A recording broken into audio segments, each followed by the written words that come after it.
Hello guys, welcome to my channel. আজকের ভিডিওতে আমি আপনাদেরকে শেখানোর চেষ্টা করব 10টি গুরুত্বপূর্ণ শব্দার্থ এবং সেই সাথে শব্দার্থ দিয়ে কিভাবে বাক্য তৈরি করতে হয় সেগুলোই শিখিয়ে দেওয়ার চেষ্টা করব। কারণ আপনাকে ইংরেজিতে কথা বলতে গেলে বেশি বেশি শব্দার্থ জানতে হবে এবং জানতে হবে কিভাবে বাক্য মেক করতে হয়। যত বেশি শব্দার্থ জানবেন এবং বাক্য তৈরি করতে পারবেন ততটাই আপনার কাছে ইংরেজি সহজ মনে হবে। তাহলে চলুন দেখে নেই আজকের ক্লাস। প্রথমেই আছে অ্যাডভাইস। অ্যাডভাইস অর্থ পরামর্শ। সে আমাকে কিছু ভালো পরামর্শ দিয়েছে। হি gave me some good advice. হি gave me some good advice অর্থ সে আমাকে কিছু ভালো পরামর্শ দিয়েছে। আফটার। আফটার মানে পরে। পরে রাতের খাবার পরিবেশন করা হবে। Dinner will be served after. Dinner will be served after অর্থ পরে রাতের খাবার পরিবেশন করা হবে। অ্যাগেইন।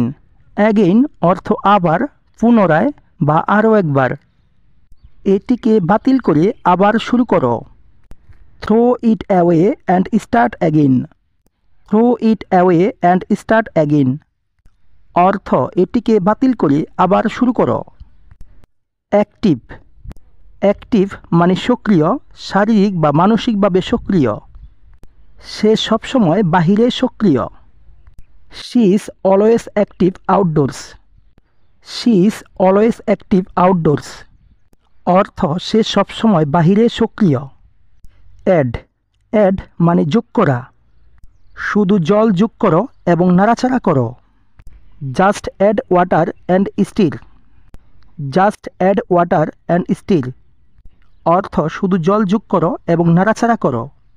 এখানে স্টির অর্থ নাড়াচাড়া করা। অ্যাডভান্স। অ্যাডভান্স মানে অগ্রিম বা অগ্রগতি। টিকেটের জন্য অগ্রিম টাকা দাও। Pay for the ticket in advance. Pay for the ticket in advance অর্থ টিকেটের জন্য অগ্রিম টাকা দাও। ভাড়া অগ্রিম দিতে হবে। Rent must be paid in advance. Rent must be paid in advance অর্থ ভাড়া অগ্রিম দিতে হবে। সে আগাম পৌঁছেছে। হি arrived in advance. He arrived in advance অর্থ সে আগাম পৌঁছেছে। অ্যাক্ট। অ্যাক্ট অর্থ আইন, কাজ করা, অভিনয় বা বান করা। তাকে দ্রুত কাজ করতে হবে।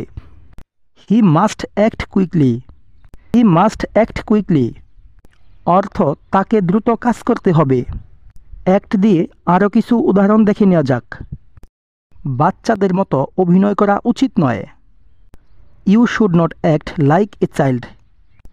You should not act like a child অর্থ বাচ্চাদের মতো অভিনয় করা উচিত নয়। এই আইন যুদ্ধ থামাতে পারবে না। This act will not stop the war. This act will not stop the war অর্থ এই আইন যুদ্ধ থামাতে পারবে না। এখানে ওয়ার অর্থ যুদ্ধ। অ্যাবিলিটি। অ্যাবিলিটি অর্থ ক্ষমতা বা যোগ্যতা। তার দারুণ ক্ষমতা আছে। She has great ability.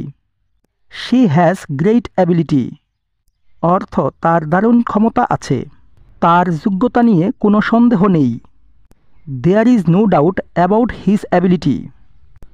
There is no doubt about his ability অর্থ তার যোগ্যতা নিয়ে কোনো সন্দেহ নেই। অ্যাসিপ্ট। অ্যাসিপ্ট অর্থ গ্রহণ করা বা স্বীকার করা। আমার ক্ষমা গ্রহণ করো। Please accept my apology. Please accept my apology অর্থাৎ আমার ক্ষমা গ্রহণ করো। আমি সম্পূর্ণ দায় স্বীকার করছি। I accept full responsibility. I accept full responsibility অর্থাৎ আমি সম্পূর্ণ দায় স্বীকার করছি। এখানে রেসপন্সিবিলিটি অর্থ দায়। আবার কোনো কিছুকে সত্যি বলে অস্বীকার করার ক্ষেত্রে অ্যাসিপ্টকে ব্যবহার করা হয়। যেমন তারা তার গল্প গ্রহণ করতে অস্বীকার করে। They refuse to accept her story. They refuse to accept her story অর্থ তারা তার গল্প গ্রহণ করতে অস্বীকার করে। এইভাবে যদি প্রতিদিন কিছু কিছু শব্দার্থ এবং কিভাবে শব্দার্থ থেকে বাক্য তৈরি করতে হয় সেগুলো যদি শিখেন তাহলে আপনার ইংরেজিতে কথা বলতে আর কখনো ভুল হবে না এবং আপনি ইংরেজির প্রতি অনেকটাই কনফিডেন্ট হবেন। ভিডিওটা ভালো লাগলে অবশ্যই একটা লাইক করে দিন। আজকে এ পর্যন্তই। Thanks for watching.